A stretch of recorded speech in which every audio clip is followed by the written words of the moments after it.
What is up? What is up, YouTube? How y'all doing? As you can see, I am still in the Philippines, man, and I wanted to cover this. I wanted to go ahead and cover this since everybody keeps sending it to me, man. Shout out to Jamil, aka Jamal, or Jamal, aka Jamil. Military helicopter and American airline regional jet collided media in DC. What? Mid-air in DC. It's funny, man. Since I decided to do some traveling and I want to go some other places, all of a sudden everybody is sending me stuff about planes crashing and all that stuff, like be careful. Like I can make a difference. You buy your airline ticket, you pray and you get on the plane and hope to make it to the other side. I mean, you telling me to be careful, what I supposed to do? Steer the plane in a different direction? People don't understand. I don't understand what some of these people be saying. But anyway, hey, check this out, man. My man, he feel the same way I do. So y'all hit that subscribe button, hit that bell. Let's check this bad boy out. Watch this, y'all.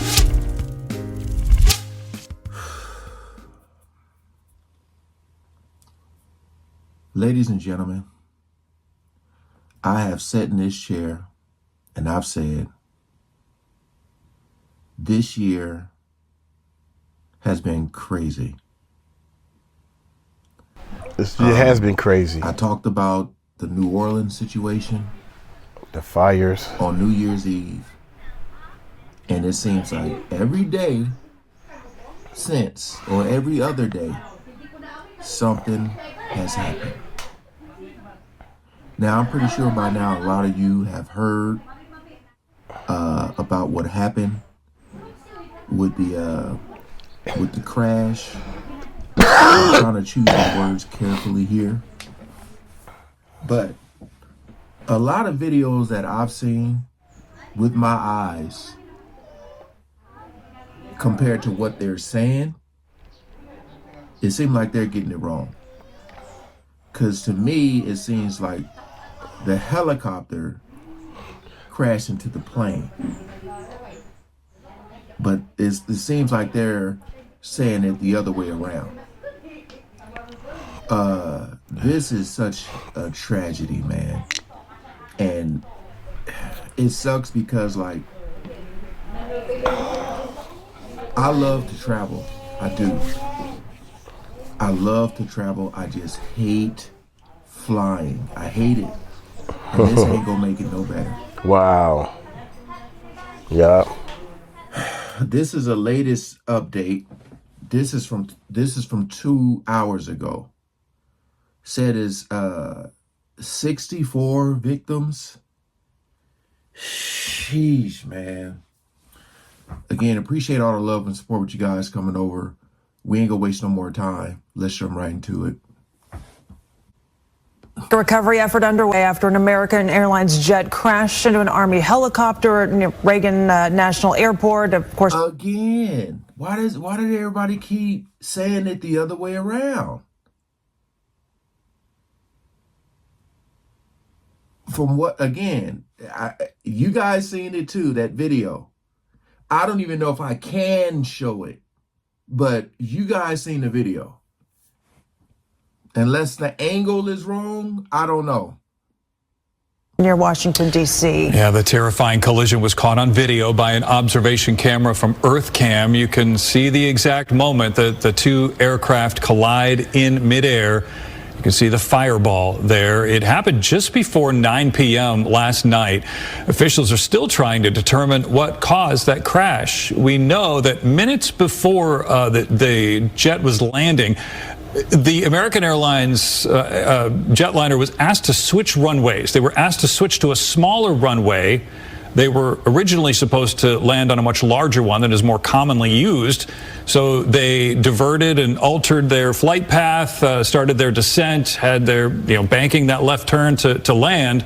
and that's when they had a rapid altitude loss. Air traffic controllers did try to warn the helicopter to pass behind the jet moments before the crash. Two different audio dispatches to that helicopter. The helicopter pilot, however, did not respond. Now, hundreds of first responders are there at the freezing Potomac River working that scene, trying to, of course, federal investigators are there now trying to map out that crash site.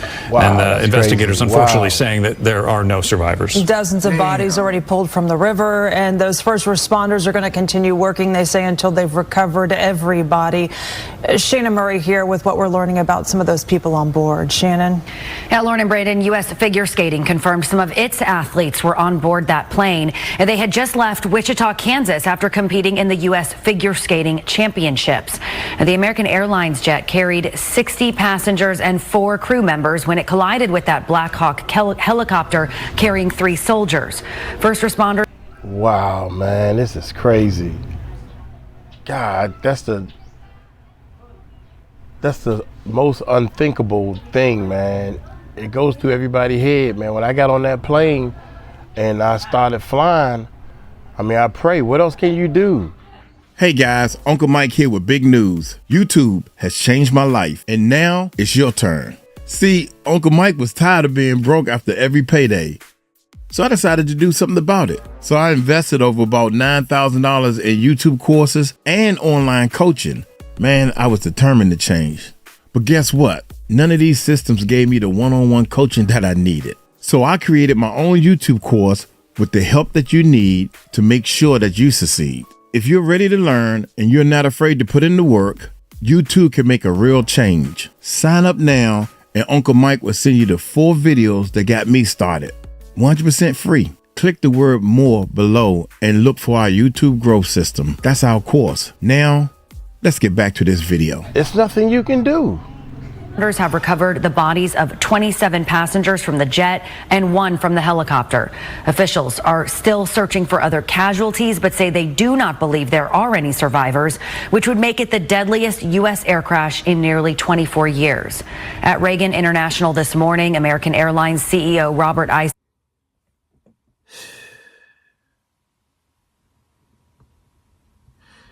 Every life is important. Every life is important. Period. They had some figure skaters on there who just finished like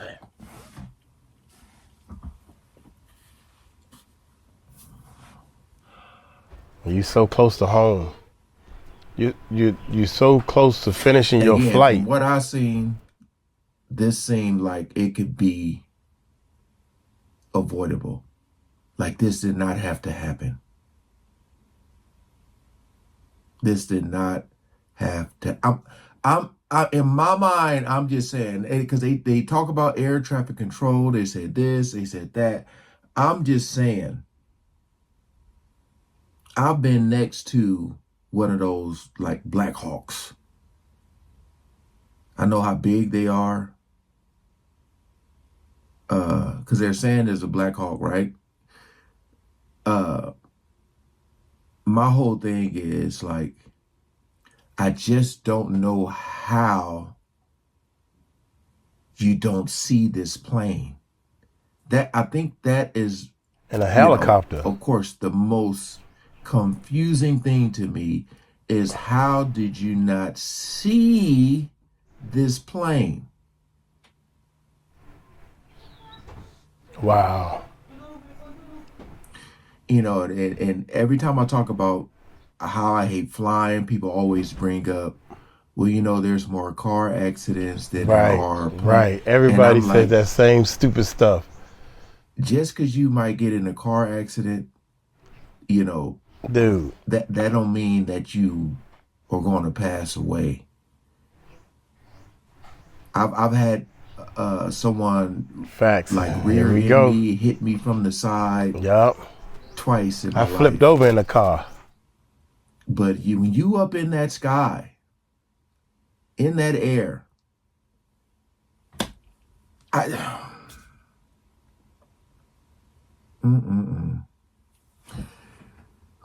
said 100 AA team members will be working with the victims' families to assist with travel, hotels, and any other needs. Absolutely heartbroken for the family and loved ones of the passengers and crew members, and also for those that were on the military aircraft. Our focus right now is doing everything that we can to support all of those involved and also the PSA Airlines team. This is devastating. We are all hurting incredibly. We urge any family. U.S. Figure Skating released a statement confirming several athletes, family members, and coaches were returning from the National Development Camp in Kansas. They wrote in part, "We are devastated by this unspeakable tragedy and hold the victims' families closely in our hearts." The Kremlin has confirmed that Russian figure skaters and other Russian nationals were on the plane, including 2 former world champion skaters, Evgenia Shishkova and Vadim Naumov, who won the pairs title at the 1994 World Championships and competed at the Winter Olympics twice. They are listed as professional pairs coaches on the website of the Skating Club of Boston. Their son, Maxim Naumov, is a competitive figure skater for the U.S. American Airlines has also set up a helpline for the family and friends of the victims. That number is 1-800-679-8215. Wow, that's crazy, man. Can you imagine that?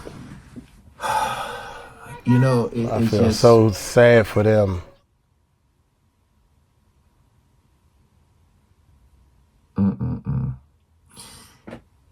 I get people like that. Of course, you want to reach out, you want to send your condolences and everything, but man, people are going to accept it. People are going to say thank you. But man, this is a lot, like for life. Like people's lives are actually for life. It's tough. Shit done change. Because always think about, like, for people, like, do you say like what does this do to your psyche? Does this make you not want to fly? If you are a family member of someone who lost their lives on this plane, on this helicopter, do you say to yourself like, oh no, like I can't fly now? This is so,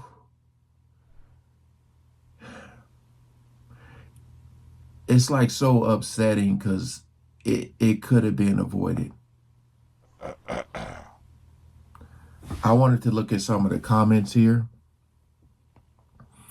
First comment says, them blaming the commercial flight instead of the helicopter is insane to me. Everybody's saying that's their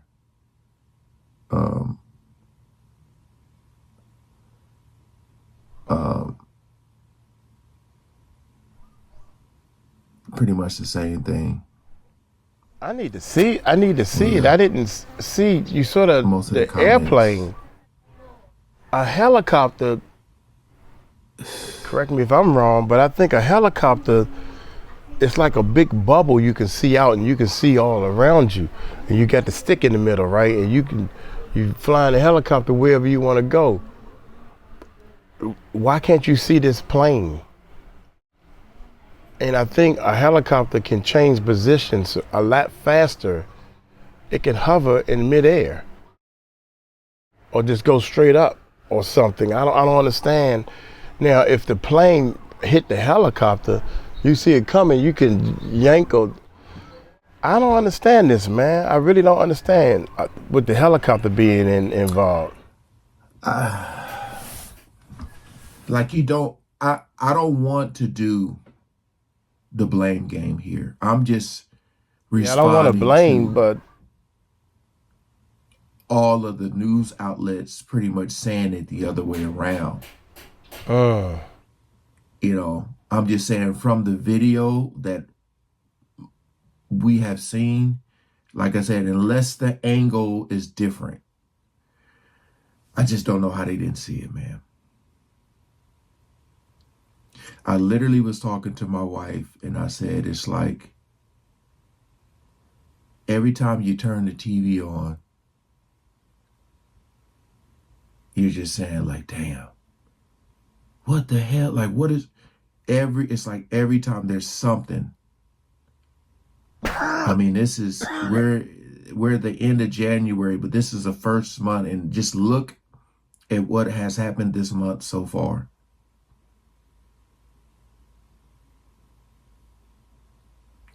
It's extremely sad, man, because these people are going to be like these family members. It's like, you know, I don't know if these are, I mean, this is, of course, there's going to be some parents, these are siblings, these are someone's kid, like all of that. It's like, I don't think nobody was, as far as the family members were, planning on, I mean, this happened at 9 o'clock at night. So, you know, because a lot of people will they'll track the plane. Oh yeah, we're on flight such and such. I know a lot of people probably weren't thinking this.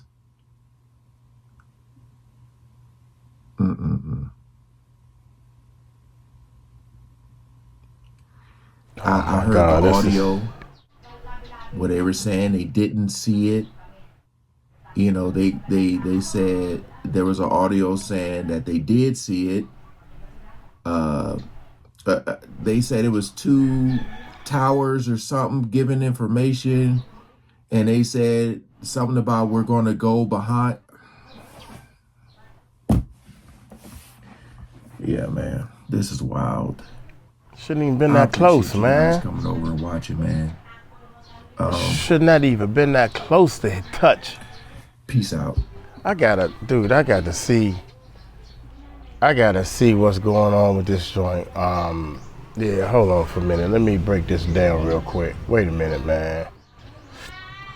All right, I found, I guess, a simulation, man. I gotta get deeper into this. Here we go. How did an American Airlines plane and a Black Hawk helicopter end up in a tragic crash while the plane was attempting to land on runway 33? In the videos ahead, we'll take a closer look at the final hours leading up to the crash, the confusion between the PAT-25 VIP military helicopter and the air traffic controller, and how the rescue operation is being carried out. More details all in the video ahead. The plane had departed from Wichita Dwight D. Eisenhower National Airport in Kansas earlier that evening. A PSA Airlines aircraft, operated under American Airlines and identified as Flight AA5342, collided midair with a military Black Hawk helicopter at approximately 9 p.m. on Wednesday, January 29, 2025. The tragic incident occurred as the plane was making its final approach toward Reagan Washington National Airport in Arlington, Virginia. American Airlines confirmed that 64 people were aboard the jet, 60 passengers and 4 crew members, while 3 soldiers were aboard the military helicopter. This plane's radio transponder stopped transmitting about 2,400 feet, which is around 730 meters short of the runway, roughly over the middle of the river. This has marked the first major U.S. commercial crash in more than 15 years. From an aerial perspective, it is evident that Flight AA5342 was approaching the airport from the south, descending over the scenic Potomac River. This area is known for its proximity to several iconic landmarks, such as the Pentagon, located nearby in Pentagon City. To the north, one can spot the striking dome of the United States Capitol building, a symbol of American democracy. The Potomac River, which encircles the airport and much of Arlington, serves as a natural boundary and offers breathtaking views for arriving flights. However, this area is also densely trafficked, both by air and on the ground, adding to the complexity of air traffic management in the region. American Airlines Flight 5342, which we'll refer to as the landing flight, was on its final approach to runway 33. At this stage, called short final, the aircraft was mere moments from landing, flying at an altitude of about 400 feet. This is the most critical phase of landing, where every second counts and pilots are laser-focused on safely bringing the plane down. At the same time, an Army Black Hawk helicopter, identified as PAT-25, was reportedly on a possible training flight. It was flying perpendicular to the flight path of Flight 5342, following the course of the Potomac River. The Potomac River is a designated flight corridor for helicopters, and it's common to see aircraft like this operating in the area. The key difference between the two aircraft in this scenario was their operating rules. The Black Hawk helicopter, Pat-25, was flying under visual flight rules. This means it was required to rely on visual observation of its surroundings to avoid other aircraft. The landing flight 5342 was operating under instrument flight rules, which give it priority over VFR flights in controlled airspace. This system assumes that VFR aircraft will actively maintain visual separation to avoid conflicts. Moments before the collision, the air traffic control tower at Ronald Reagan Washington National Airport called Pat-25 to confirm whether they had the other aircraft in sight. Pat-25 responded that they did. At first glance, this seems like an acknowledgement that they were aware of Flight 5342's presence and were taking steps to avoid it. However, it now seems likely that Pat-25 had mistakenly identified a different aircraft, possibly a departing flight from the same airport, and believed that was the other aircraft referred to by the tower. Tragically, Pat-25 may not have realized that Flight 5342 was descending directly into its path. This misidentification could have led to the Black Hawk failing to adjust its course in time to avoid a collision. Although I'm not a pilot, this is what appears to have happened based on the available information. It's a heartbreaking incident that raises questions about how such misunderstandings can occur and what safety measures can prevent them in the future. If you have more insight or expertise, please feel free to share your thoughts in the comments. The passenger plane broke into multiple pieces and sank several feet into the river. Meanwhile, the helicopter ended up landing upside down on the water. Regarding the rescue mission, the main challenge is access. The water they're working in is about 8 feet deep, which is roughly 2.5 meters. On top of that, the conditions are tough. There's strong wind, chunks of ice floating around, which obstructs rescue workers. We also have audio from air traffic control that has been published online, capturing the moments as the two aircraft approach each other. In the recording, we can hear a conversation. It appears to involve the air traffic controller, with P standing for priority air transport, the helicopter, and CRJ referring to the passenger plane. The response seems to come from the helicopter, but something goes terribly wrong. The two aircraft continue to move closer to each other until they crash, and there was no response from the other side. This long-shot video, recorded by the Kenby Center Cam, seems to show two aircraft, a helicopter and a commercial airliner colliding, creating a huge flash. If you take a close-up shot, you can clearly see the Black Hawk helicopter traveling at an alarmingly high speed directly towards the plane, a moment of impending danger captured in stark detail. According to reports, the situation unfolded due to apparent confusion on the part of the Black Hawk pilot. He was seemingly unaware of the presence of a second aircraft in the vicinity, which... So I guess he's right. It's clear that that helicopter, that Black Hawk, crashed into that airplane. The thing that tripped me out is, why the hell are they flying these Black Hawks or anything close to these airport? Why the heck are they doing that in the first place? Don't that sound dumb? They got all this sky. Wherever the planes are landing at and coming in and out, a helicopter, if that need to be doing something, should be way up here, doing whatever. If this would, dude, not only if somebody in this area at the same time, okay, you can go past, then you can go past. But we got heights.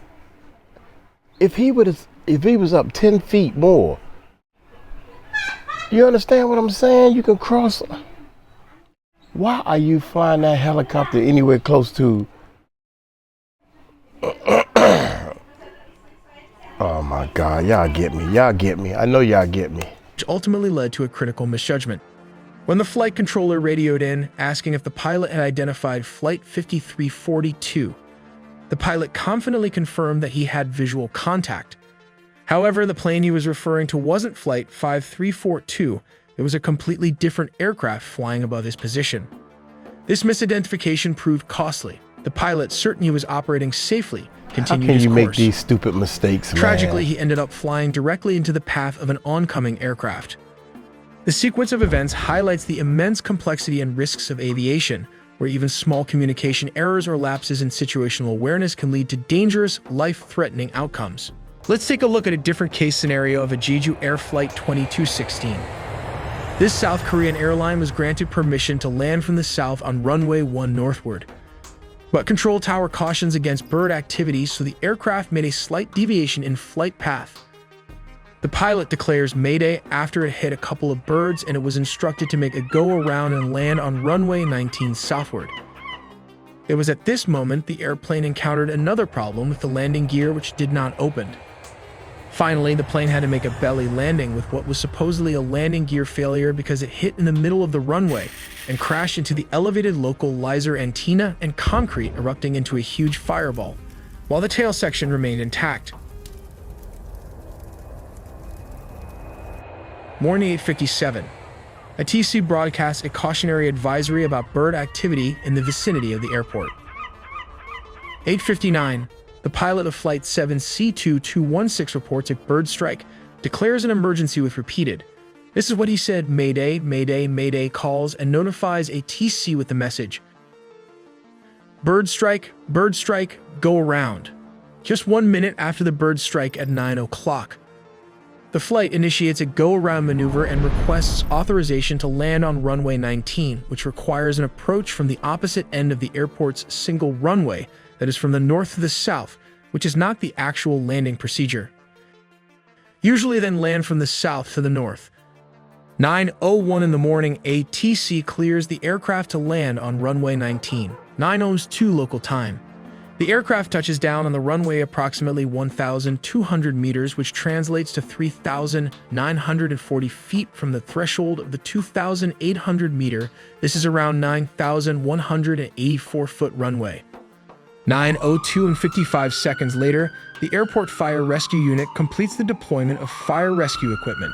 9:03 Flight 7 C2216 overshoots the runway and crashes into a hill-like structure beyond the runway's end, which later on we came to know that it hit the localizer antenna and its adjacent concrete embankment. And finally, we have a missile attack plane crash. At 10:43 a.m. Kazakh time, which is Russia's Rostov Air Traffic Control Center, received a signal indicating that the crew had decided to divert the flight to Aktau due to adverse weather conditions in Baku and Makhachkala, a city in Russia's Dagestan region. At 10:53 a.m., the Rostov flight director informed Aktau's flight manager that an oxygen tank in the passenger cabin had exploded.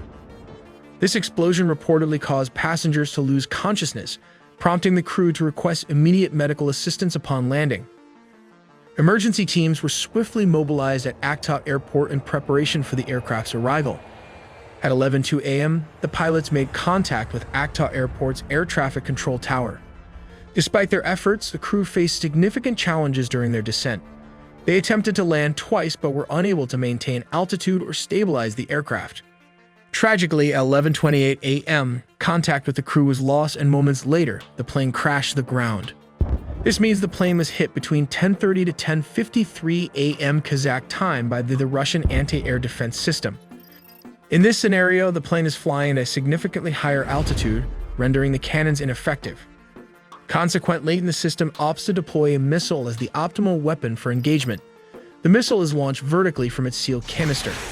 It uses its advanced onboard guidance system to navigate with precision towards the designated target. As the missile approaches, its onboard sensors continue to track the civilian aircraft, which in this case is tragically identified as an Azerbaijani civilian aircraft. The missile carries a 25-kilogram high-explosive warhead. Upon reaching the target, the warhead detonates, releasing an intense explosion. The explosion occurs near the side of the aircraft, causing catastrophic damage to its tail section. The resultant shrapnel penetrates the fuselage, inflicting severe internal structural damage. This devastating impact destabilizes the aircraft, leading to an uncontrollable descent. The severely damaged plane crashes near Aktau Airport, resulting in a tragic loss of life and a devastating outcome for all those on board. We make original videos from scratch, so please do subscribe and hit the notification bell for more videos. Man, well, that give you more of an understanding of how in the world a helicopter can be flying that close to an airport with public people. Man, I can't. This makes me so mad. I think people in elementary school can do a better job at putting together safety features. How about this? We can make sure that we're gonna be safe. All the planes that's got civilians on it flying up and down, military need to stay at least 1,000 feet away from them, and they need to fly 1,000 feet higher than them. Then we safe. I don't understand how this could happen, man. Look here, I'm gonna get on up out of here. Y'all take it light, take it slow. Tell them Uncle Mike told you so. Peace out.